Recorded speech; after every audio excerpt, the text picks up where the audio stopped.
Ngayong araw ay ang Epiphany of the Lord o ang pagpapakita ng Panginoon. Sa Gospel ngayon, nakita natin ang mga pantas na sumunod sa isang bituin upang hanapin ang ipinanganak na hari ng mga Hudyo. Ang kanilang paglalakbay ay isang simbolo ng universal na pagtawag sa kaligtasan, isang tawag na para sa ating lahat. Sila ay nagpakita ng bukas na puso at pananampalataya sa pagsunod sa gabay ng Diyos upang matagpuan si Jesus.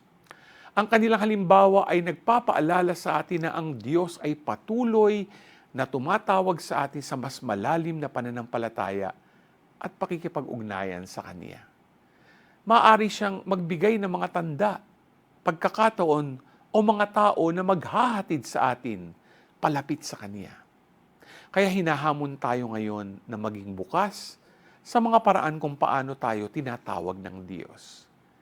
Maging handa tayong sundan ang Kanyang gabay at hayaang lumago ang ating pananampalataya sa Kanyang liwanag. G ka ba?